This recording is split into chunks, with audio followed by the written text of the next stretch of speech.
आज आपको मैं थोड़ा सा संस्कृत व्याकरण की ओर कुछ मैं उसको हम आपस में मिलकर के थोड़ा उसको रिवाइज करते हैं, चूँकि आपकी परीक्षा होनी है। 31 जनवरी का पूज्य माता जी ने घोषित किया है।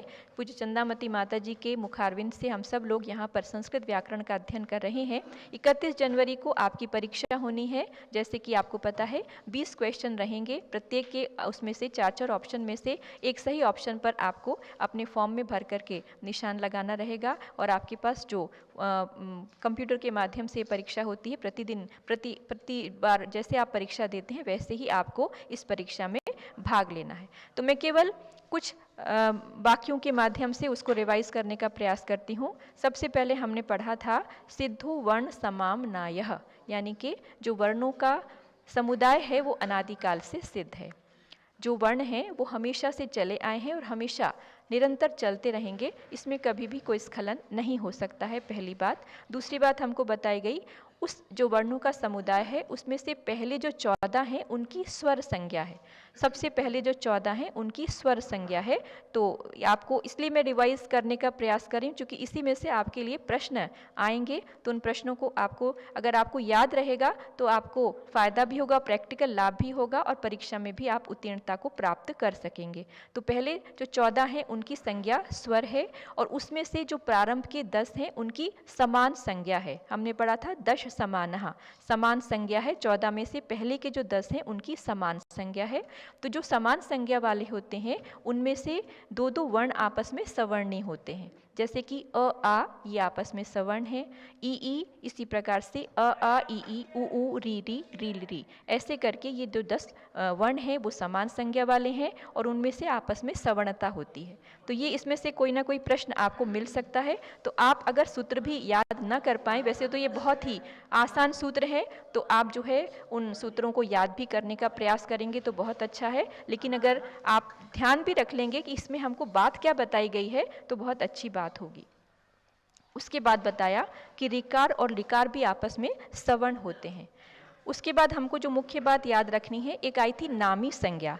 नामी संज्ञा का मतलब ये था कि जो अवर्ण है, यानी कि अवर्ण का मतलब होता है ए अ और आ, जो अवर्ण है उनको छोड़ करके बाकी के जो 12 स्वर हैं उन सबको उनकी क्या है, नामी संज्ञा है। ध्यान क्या रखना है हमको कि अवर्ण को छोड़ करके 14 स्वरों में से पहले के अवर्ण को छोड़ करके बाकी बचे हुए जो 12 स्वर हैं उनकी नामी संज्ञा है। स्वरो वर्ण वर्जो नामी, अवर्ण को छोड़कर शेष स्वर नामी संज्ञक होते हैं। तो ये बात एक प्रश्न इसमें से भी हो सकता है कि नामी संज्ञा किनकी होती है। 14 स्वरों में से जो 12 स्वर हैं उनकी नामी संज्ञा होती है। उसी प्रकार से जो एकारादीनी संध्यक्षराणी, ए ऐ ओ औ, ऐसे जो 4 अक्षर हैं उनकी संध्यक्षर संज्ञा है और ये जो संध्यक्षर होते हैं वो हमेशा दीर्घ होते हैं। केवल कुछ सूत्रों को रिवाइज करने का प्रयास किया जा रहा है, चूँकि पूज्य माता जी ने सारा मैटर हमारे लिए उपलब्ध किया ही है, लेकिन हमको मुख्य बातें याद रखनी है। उसमें से जो व्यंजन होते हैं 33 व्यंजन होते हैं उनको हम 5 वर्गों के अंदर विभाजित किया गया है। और जैसे कवर्ग, चवर्ग, टवर्ग, तवर्ग और पवर्ग, ऐसे जो 5 वर्ग बनाए गए हैं उन वर्णों के वो 33 व्यंजन होते हैं। और उसके अंदर से बात हमको ये ध्यान रखनी है कि जो वर्ग होते हैं उनके प्रथम द्वितीय अक्षर और श स और स ये अक्षर अघोष कहलाते हैं। इसमें आपको थोड़ा सा कन्फ्यूजन ना हो, इस बात को ध्यान रखना है कि प्रत्येक जो 5 वर्ग बनाए गए हैं उनमें से प्रथम जो 2 अक्षर हैं उनको क्या कहते हैं, अघोष कहते हैं। और साथ में श, श और स ऐसे 3 अक्षर वो भी अघोष की श्रेणी में आते हैं। तो अगर प्रश्न हमसे आए कि घोषवान कौन से हैं, अघोष कौन से हैं, तो ऐसा ना हो कि आप घोषवान को अघोष लिख जाएं और अघोष को घोष लिख जाएं। तो हमेशा ध्यान रखेंगे हम कि जो 5 वर्ग हैं उनके जो प्रथम 2 वर्ण होते हैं वो जो है उनकी अघोष संज्ञा होती है और बाकी जो बाद के 5 जो वर्ग और जो वर्ण होते हैं उनकी जो है वो अघोष संज्ञा, उनकी घोषवान को कहलाते हैं। तो इस प्रकार से इन चीज़ों को हमको ध्यान रखना है। तो ये जो प्रथम आपका संज्ञा प्रकरण था उसमें से ये इंपॉर्टेंट सूत्र थे जिनको कि हमको रिवाइज पुनः आपको कर लेना चाहिए। तो ऐसे इनको ध्यान में रखते हुए अब आगे ही इस कक्षा को हम लेकर के चलेंगे। हमारे मध्य में पूज्य माता जी बस अभी कुछ ही क्षणों में पधारने वाली हैं, उनके दर्शन आपको प्राप्त होंगे। तब तक मैं आपसे एक छोटा सा प्रश्न करती हूँ, उसका उत्तर बताएंगे और यहाँ से उनको अनम्यूट करके आपको अपने प्रश्न का उत्तर देना है। प्रश्न है, घोषवान संज्ञक कौन से? घोषवान जो होते हैं उनके विषय में आपको बताना है कि कौन से अक्षर जो हैं वो घोषवान कहलाते हैं। प्रश्न है, कौन से अक्षर घोषवान होते हैं? आपको ये बात का उत्तर देना है। जिनको आता है वो हैंड रेज कर दीजिएगा और यहाँ से बहन जी उनमें से किन्हीं को अनम्यूट करके उनकी माइक की आवाज़ खोलें ताकि जो है उसको दर्शकों के सामने बताया जा सके। प्रश्न है, घोषवान संज्ञक कौन से होते हैं, ये बताना है आप। वंदा में माता जी, जो 5 वर्ग होते हैं उसमें पहले 2 छोड़ दे और बाकी के जो 3 हैं वो घोषवान शब्द कहलाते हैं। जैसे ग, घ, ये इसके बाद क और ख छोड़ देंगे, जो ये होंगे ये घोषवान शब्द। इधर के 3 शब्द अक्षर जो है वो घोषवान शब्द कहलाते। बताइए, नाम बताइए बहन जी, किनका अनम्यूट किया?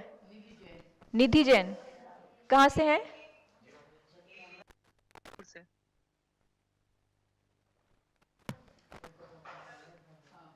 सुनो, अभी नहीं लगेगा, बस माता जी बोलेंगे।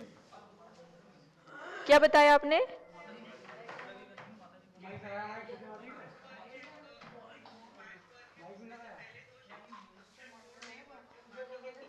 हाँ, बहुत सही बताया आपने कि प्रत्येक वर्ग के पहले के 2 अक्षर छोड़ देंगे और बाकी के जो 3 अक्षर होंगे वो उनकी घोषवान संज्ञा है। जैसे क वर्ग है, उसमें क ख ग घ अंग आता है, तो क ख जो है वो अघोष कहलाते हैं और ग घ और अंग ये जो हैं वो सब घोषवान कहलाते हैं। तो 5 वर्गों के अंदर इसी प्रकार से आपको ध्यान देना है कि पहले के 2 अक्षर छोड़ देंगे, उनको अघोष कहते हैं और बाकी के जो 3 अक्षर हैं वो घोषवान कहलाते हैं। बहुत अच्छा आपने प्रयास किया, आपके लिए बहुत बहुत मंगल शुभकामना। इसी प्रकार से आप संस्कृत का अध्ययन करते रहेंगे और 31 तारीख को जो एग्ज़ाम होना है उसके अंदर बहुत धैर्य से आप आराम से उसको समझिएगा। माता जी ने जो भी प्रश्न पत्र आपके लिए बनाया है वो आपको निश्चित रूप से उसके उत्तर प्राप्त होंगे, क्योंकि आपने उसको पढ़ा होगा तो बहुत अच्छी प्रकार से आप उसके उत्तर बता पाएंगे। अब आपको एक प्रश्न और करना है। एक आपको माता जी ने सूत्र पढ़ाया था जिसके माध्यम से बताया था कि बहुत ही जरूरी सूत्र है जिसके माध्यम से संधि के अंदर वो हमेशा काम आता है। तो वो सूत्र, उसको अगर आपको कोई याद हो तो बताएंगे।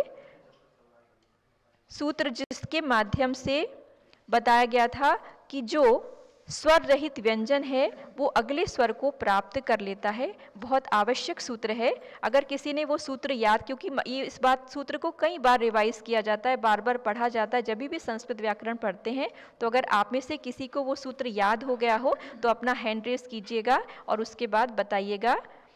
स्वर रहित व्यंजन अगले स्वर को प्राप्त कर लेता है। मैंने हिंदी में आपको बता दिया कुछ, क्योंकि 1-2 सूत्र तो हमेशा याद ही करने पड़ेंगे, वो बहुत आवश्यक हैं। तो जिनको याद हो वो बिना देखे अगर बता सकें तो बहुत अच्छा है, नहीं तो ढूंढ करके बताइए। हाँ, किसी का हैंड रेज हुआ तो बताइए। सूत्र है 25वां, व्यंजनम स्वरम पर वर्णम नयेत। आवाज खोल दीजिए। हाँ, लिशा काले जी ने बताया व्यंजन मस्वरम पर वर्णम नयेत। ये बहुत ही सूत्र ऐसा है जो कि हमेशा पूरी संस्कृत में याद रखना है। आपने याद रखा, बहुत अच्छी बात है। तो व्यंजन मस्वरम पर वर्णम नयेत। तो इसी प्रकार से संस्कृत के इस ज्ञान को आप लोग आगे पढ़ते रहिए पूज्य माता जी के मुखारविंद से, और हम सब भी आप लोगों के साथ यहाँ अध्ययन कर रहे हैं, संघ के संगत सभी शिष्य शिष्याएं। तो अब हम पूज्य प्रज्ञा श्रमणी आर्यका रत्नश्री चंदनामती माता जी की ओर चलते हैं। पूज्य माता जी के मुखारविंद से अब आगे की कक्षा यहाँ पर ली जाएगी। सिद्धेभ्या।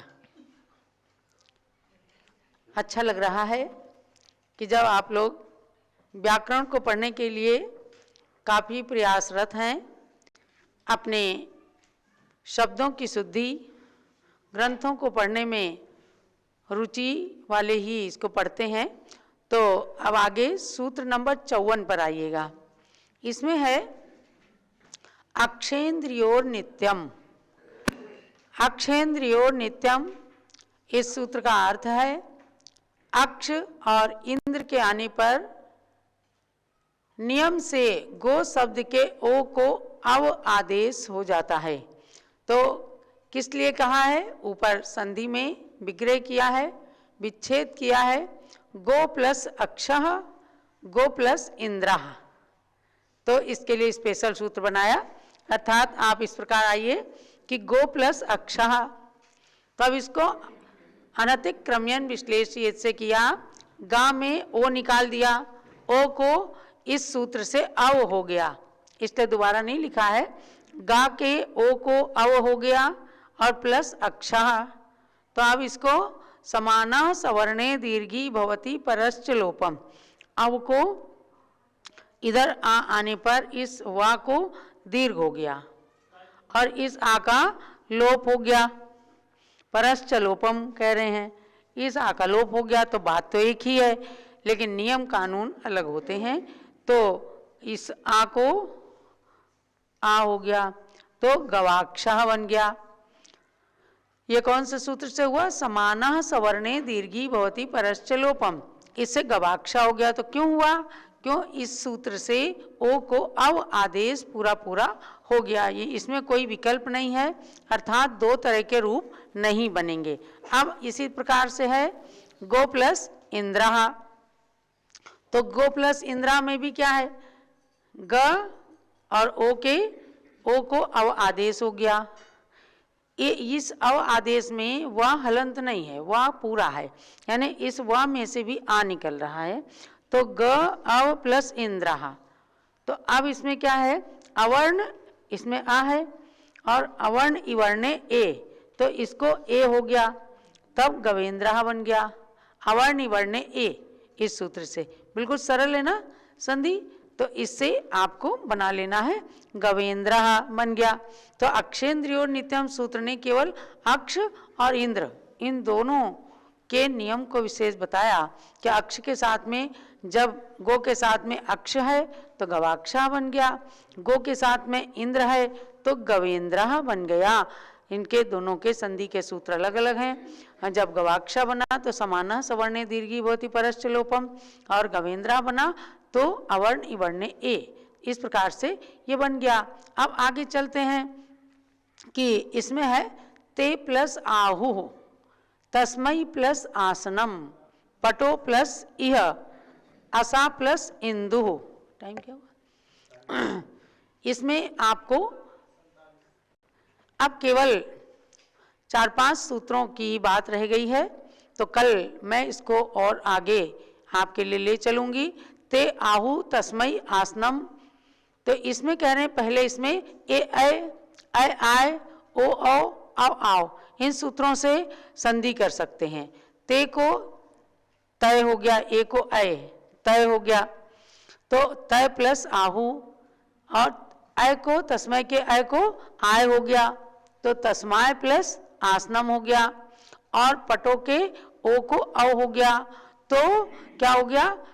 पटव और इह हो गया। ऐसे असव प्लस इंदु आव हो गया, औ को तो असाव प्लस इंदु। अब इसमें एक और सूत्र लगता है, अयादीनाम यवलोपः पदान्ते नवा लोपेतु प्रकृति।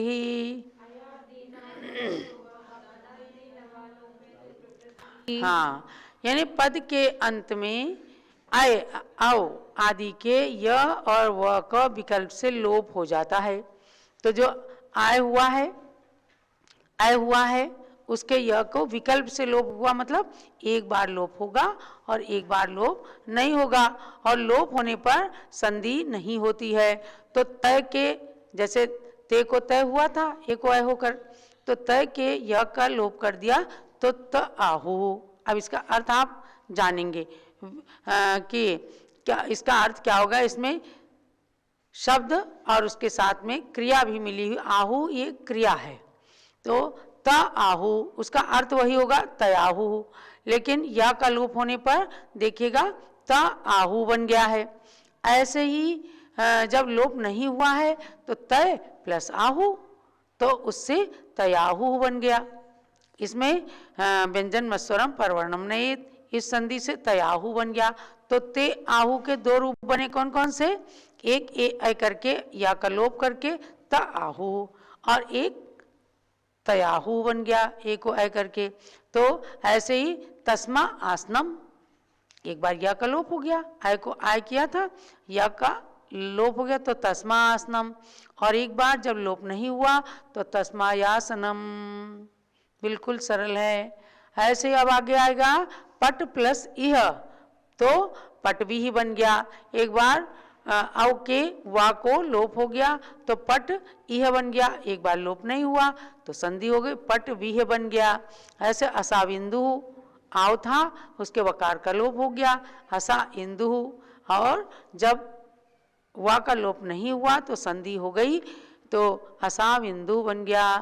अब आगे आएगा कि नारदा कैसे बना? नए री प्लस अदहा, रई उ प्लस अणहा, मैं री प्लस उतहा, ओ उ प्लस इंदु इंदुहु, रिपु प्लस ई प्लस उदयहा। इनकी संधि कल आप करेंगे और तैयारी करते रहिए। अभी अब आपके सामने स्वर्णवती जी ने आपको पिछला थोड़ा सा रिवीजन करके और आपका टेस्ट लिया, यानी 31 जनवरी को परीक्षा देने में आपको घबराना नहीं है। जिन लोगों ने लगातार पढ़ा है उन सब को परीक्षा देना है, ताकि आगे आपका कोर्स तय किया जाएगा। और उसके साथ साथ हम आपको सहस्त्र नाम स्तोत्र भी सिखाने वाले हैं कि आपको अच्छे से उस स्तोत्र को पढ़ने का अभ्यास हो जाए। अब मैं चलती हूँ।